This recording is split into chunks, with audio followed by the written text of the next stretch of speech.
አንዳንድ ጊዜ በህይወታችን እድለኞች ሆነን በሆነ ነገር ህይወታችን መቀየር ወይም መለወጥ እንችላለን። በተቃራኒ አንዳንድ ጊዜ ደግሞ ህይወታችን መቀየር የሚችሉ እድል በአግባቡ ሳንጠቀም ልንከፋ ልናዝን እንችላለን። እኔም በዛሬ ቪዲዮ በድንገት ሳያስቡ ህይወት ሊቀይር የሚችሉን ነገር አግኝቶ ሳይጠቀም በራስ ወዳድነት የከሰረውን ግለሰብ እንደምትከተሉት አቀርባለሁ። ሰላም የመልካም ቻናል ቤተሰቦች እንደምን ቆያችሁ? እንደ ሁል ጊዜ ቪዲዮ ላይክ በማድረግ ያላችሁን ሀሳብ አስተያየት በኮሜንት በማስፈር ቪዲዮ ስለቅ ቶሎ እንዲደርሳችሁ የደወል ምልክትን በመጫን አብራችሁን ቆዩ። በድሮ ጊዜ በገጠራማ አካባቢ የሚኖር አንድ ሰው ነበር። ይሄም ሰው ከዓለማት ማህበረሰብ ተነጥሎ ብቸኝነትን መርጦ በገጠራማ ስፍራ ይኖር ነበር። ያለበትም ሩቅ ገጠራማ ስፍራ ስለሆነ ሁሉም ነገር እዛው ነበር የሚሰራው። ያመረተውን ምርት በአመት አንድ ጊዜ ወደ ከተማ እየመጣ ይሸጥ ነበር። ከዚያም ለብዙ ወራት የሚያስፈልገውን ነገሮችን ይዞ ወደ ቤት ይመለስ ነበር። ከዕለታት አንድ ቀን በተቀመጠበት እያሰበ አንድ ሀሳብ ሾክ አለ።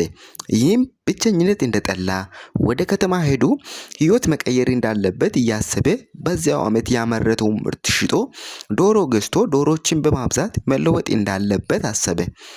ታዲያ በፍጥነት ሀሳቡን እውን ያደረገ ሲሆን ወደ ከተማ ሄዶ ምርቱን ሽጦ አንድ ሴት ዶሮ ገዛ። ወደ ቤቱም ተመልሶ ከዚያ ሁለተኛ ቀን ዶሮዋ እንቁላል ጣለች። ታዲያ እንቁላሏ እኛ እንደምናውቀው ሳይሆን በሌላ መንገድ ዶሮዋ የጣለችው እንቁላል ወርቃማ ነበር። ሰውየውም በጠዋቱ ከእንቅልፍ ተነስቶ ዶሮዋን ለማየት ሲሄድ ታምር የሆነውን ነገር ተመለከተ። ይህም ነገር በጭራሽ አላመነም። ማመንም አቃተው።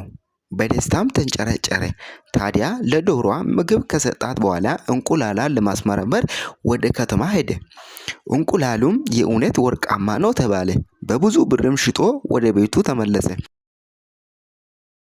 ዶሮዋም ከእለት እለት አንዳንድ የወርቅ እንቁላሏን መስጠቷን ቀጠለች።